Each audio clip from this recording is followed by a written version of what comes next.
Had a pretty epic night last night in PlanetSide, so I thought I'd just share some of the footage. What I'm doing in the game is actually just going through all the various fits, certainly looking at each individual character and each individual vehicle, because I think one of the key things of PlanetSide 1 that I really quite enjoyed was there's quite a versatility there. So you can snipe 1 minute and you can go and be an engineer the next. So what you're about to see, this is sniper footage, and basically it was just a really incredible assault on this this compound basically. And what we did was we're at I think the kind of the far side of it here, and there's a few of us basically all sniping in the same area. So this is actually my first attempt at sniping proper. I've had a few kind of rough goes, and usually I find there's nothing to shoot, or there's a tank battle coming towards you, and therefore sniper's pretty useless. So this was actually my first opportunity to actually snipe soldiers. So there's just so many targets as well, which I think makes this it felt a very frenzied battle, and I think that's a really it's a testament to the developers that they've produced something that actually felt a little bit frantic. And yeah, I just think it's good, and you can see there the bullets actually arc down as well, so there's the active gravity on them. It's just fantastic. I was very impressed. So basically, yeah, I think there's about 5 or 6 of us actually here at the moment, and what we're doing is we're just trying to kind of counter snipe their snipers to help our assault. And you can see there's just so many things going on. Each individual little battle is making up this war, and I love it. I think it's just amazing. There you go. What a shot. So I think this is a real testament as to why I've certainly been playing this game again, because it's just so satisfying when you get these kind of kills.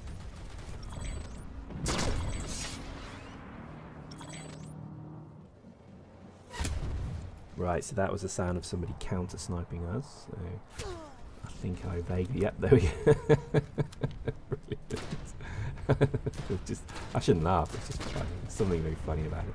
And I think the sound effects have been made they really do become part of the game. They're absolutely fantastic when you see bullets whizzing past you and so on. I think it's just astonishing. Oh wow, we're still being sniped.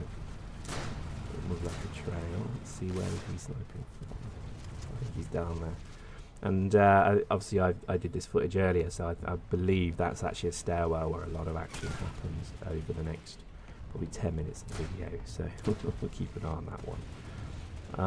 And I think certainly observation wise, each individual class has its kind of merits. I've actually been playing probably mostly as an engineer, really loving the tanks in the game. I'm really quite excited about how they're not overpowered, but they're certainly able to hold their own. And I think I'll probably do a few films of them a bit later on, because I've had just a whole evening of following an outfit of tanks. So there's probably about 20-25 tanks and sunderers and spawn vehicles, all with air support. And it's just, you think to yourself, wow, this is an army. And when you see them roll on a base, like pretty much is happening here, the result is pretty incredible. And it's only when you get to the point where you get the other side's equivalent then hitting you that you just realise, wow, this game is good. It takes a bit of time to get there. I mean, I think I've been playing it for a few days now, and I think in the entire time, I think there's only really been a couple of proper outfit versus outfit, or rather army versus army going on. I think usually it's sort of like 75-25 rule. So usually if you've got 20 tanks rolling on a base, there's not a lot that's going to stop you. But every so often you do get one. Every so often you do get that kind of the kind of incredible army, two armies hitting each other at the same time, and then it becomes really a case of who is actually the better killed. And I love that. I think that rewards you for being a better control army, if you like. I think there's probably a few things wrong with it. Obviously the lack of voice comms as part of the game. They may be there, but I've not joined an outfit yet, because for many reasons, but I just thought that's kind of further down the line. But I think it would be good to be able to kind of have more wider voice comms, or at least a command function that better shows you where you should be going or what you should be doing, because I still think a lot of people run around their headless chickens. It's funny when I go and assault a particular area, how many people will see me running with purpose and they'll follow me, and I could just be running back to like the Sunderer to change fit, and they'll actually follow me thinking I'm heading into battle. And that shows me a lot of people really don't actually know what's going on. which is a shame. But then again, that's part of learning the ropes. Particularly when you assault a base like this, because you've actually got to take down generators that take down shields that allow you to then attack the central area. You then have to take down further things, and then eventually you can then start to capture the base. It's very good. I like the way they've done it, and I think, you know, the defenders have to make sure that those shields stay up, and they also have to kind of repel boarders, if you like. So I think it's a very good thing. There isn't actually a you know, if you start attacking a base, there's no favour if you're the attacker or the defender other than numbers and skill. So you could be completely outnumbered, but you're better. You've got a good, you know, drilled outfit. You're going to probably defend the base better than they can attack it. And I've not seen that balance before. Usually if you bring 1,000 people to hit 100, 1,000 always win. But I would say in this game, maybe not so. Don't know. I mean, I've seen a few base defences from both sides of the equation so far. And I've actually been quite impressed with, you know, how skillful you can be to actually defend or take the base. So I think it's great. I'm very, very surprised actually how good that is. There's a dude at there. Oh, missed him. It's always the way.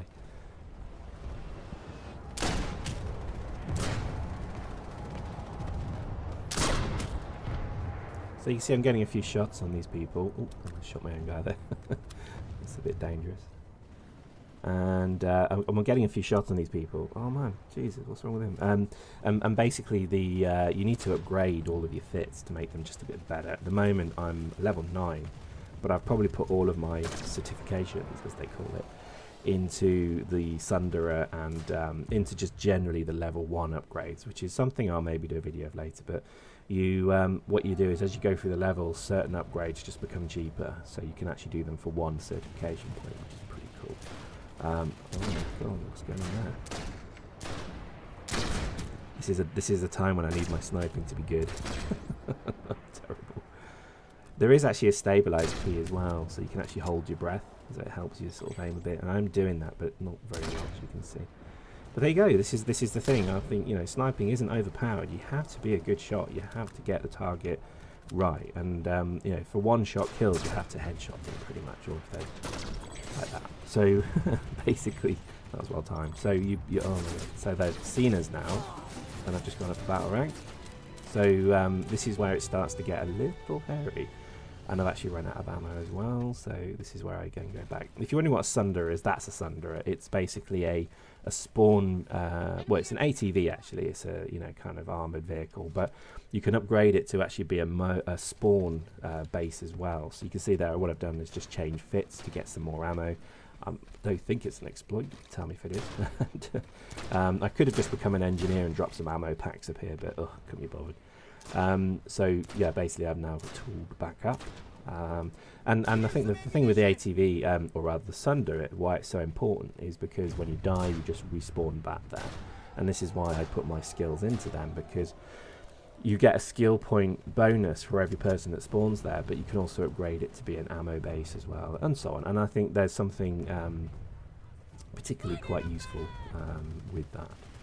And you know, I think, you know, the success of a base attack is only going to be good as how easy it is to respawn, because the thing with PlanetSide, almost the sub motto of PlanetSide should be, you're going to die a lot. I think people hate that. I mean, I've got a few people in Eve who dismissed this game completely because they keep dying, and I get that. I do understand that it's not nice to keep dying. And certainly when I started playing, I think I died like 20-30 times with no kills. But now, with a bit more experience and certainly a bit more skill, what I've been able to do is obviously to move that maybe to a 75-25 rule, where I'm getting more kills than I'm dying, but you still die a lot. You know, you can spawn a tank and drive it off the pad right into 20 enemy tanks driving right at your base, in which case there's nothing you can do. You're going to die, and I think that's part of the game, I guess. You just have to accept it. But again, it's not. I don't think it's too bad, because there's no real penalty. I think the worst penalty is a 10-second wait for a spawn point. So it's completely moot as a problem. So you can see now it's starting to probably push some of our guys back. You can see there's a lot of enemy now. Oh man, I keep missing the good snipes. But basically, you know, the ebb and flow of battle. Oh, okay, this is starting to get. Oh, God, look at that! Kept missing. So you can see above the air. You know, there's a big fight going on above. I actually did do a few films with that as well because I spent probably an afternoon being a mosquito pilot, which sounds weird, but it's actually really good fun. Almost incredibly, you know, almost impossible to actually pilot with any grace, but unless you've probably got a joystick or something crazy like that. But with a mouse, it's bloody hard. But actually, once you get the hang of it, you realise actually these are pretty decent things. And again, it all depends on what you want to do. The base mosquito I've got has only got a machine gun, I think.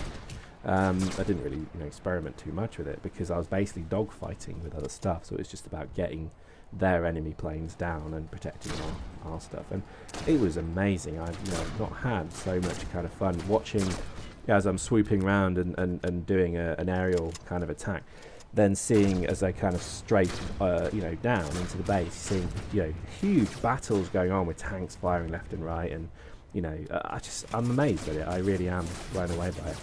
Yeah, they've seen us. I think we could well be in trouble now. But then again, it depends, because unless they bring snipers out, then I don't think they're going to take us just yet. They do actually bring snipers a bit later, as you'll see. But I think right now, they at least know we're here. And again, I think really some of the kind of key, things of PlanetSide, the key kind of differentiators, if you like, is there is just a much better feeling of space. The scale and scope of the game is incredible, and I don't want to compare it to Dust, but I'm afraid I kind of have to in a way, because I think they are kind of competing for the same thing, and I still think this blows Dust out the water still, because obviously it's a finished product, and I know Dust isn't, so don't worry, I'm not being a fanboy for anything here, but I'm just sort of really surprised at how new it feels. Certainly when you look at Dust, you get this impression that you're playing an Unreal mod, which effectively it is. Whereas this has an amazing kind of graphical feel and design to it. It's also got the space, so if you want, you can just fly all over this huge, massive sprawling map, and there's 3 of them. Look at that, talk about pro. That guy was actually coming for us, and I think we'll see a bit more of him later, actually. I think I really annoyed him by killing him there, because he gets a bit mad at me for that.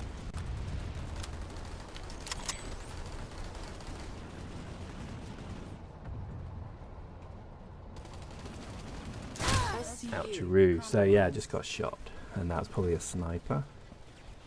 So I'm just ducking down now. Let's see if I can figure out if my shield works. There we go. So you have a shield. I probably could have dodged. Aha. So yeah, I think we've annoyed these guys, and there's an awful lot of enemy aircraft overhead as well. So yeah, I think it's. Yeah. No, that was a very stupid moment. I had that guy's head in my sights, and I realised I had no ammo. Utter fail. Really stupid.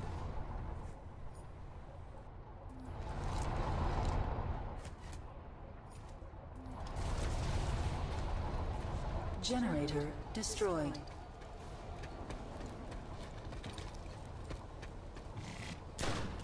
So basically just getting ready to shoot that guy, and I see that he's actually been gored. So yeah. Looks like they're actually pushing towards it. So I think in the overall scheme of this, they made a kind of defense of this side of the base. So you're about to see really, with disastrous consequences, what happens. But it actually ultimately fails. See, now I can see basically I'm being counter-sniped. So where is he? There he was. And yep, I'm dead. Oh man, yeah, that was funny. I accidentally shot my mate. He walked in front of my gun sights just as I was trying to shoot that guy. But karmic balance was restored as I died here. So that's pretty bad. And to be honest, friendly fire is a bit of a risk in this game. I mean, if you do it too often, obviously you're going to get basically blocked and your guns don't work. But it's a little bit too easy, particularly with tanks. If somebody just casually strolls in front of you and they've got a little bit of lag going on, you don't see them, and then all of a sudden you're told that you've been reprimanded for killing someone. And you can't help it. You can't help but run them over. So yeah, all hell's breaking loose here. As you can see here, I think they've been pushed out of their base, I think, so they're now spawning slightly outside, maybe to Asunder or something. So yeah, our location has just become very, very hot, and it's probably time to leave. So What I do is I get onto the main gun and I start basically wailing on people as they run away. Oh yes, that's what I'm talking about. And I think whoever Sunder this is, he's pretty pro because he's got a very heavily armoured one, I must admit. I could be wrong, but it seems to take an amazing amount of damage. You can see here they're basically now flooding into this part of the map, trying to get back to the base. So I think we're now basically in the migration route of the NC here. So yeah, there's an awful lot. You can see they're on the ridge, they're now shooting us with rockets. Yeah, it's time to leave. Now thankfully, again, our Sunder pilot is actually pretty decent, and we've got two, I think there's two gunners on as well. We've got a really good, we started to kill a fair few people, but that's pretty much it. So we had to relocate. You can see here they basically zerged that entire area. So that was awesome. So that was basically it. What we did is we set up just on the other side of the base. You can see here we're heading over there now. And that was it really. As you can see, the base is actually almost basically over. You can see we're now capturing it. And, you know, it's not much further after this. We captured the base and pushed everybody fully out. But just maybe goes to show you what an amazing ebb and flow of war this was. And this was just an absolute satisfying and a joy to play. And it ended in the victory. There's many that I've played where we get completely owned. But we put up a good defence, and I think it's a great game for that purpose. So there we go. Hope you enjoyed that. Talk to you next time.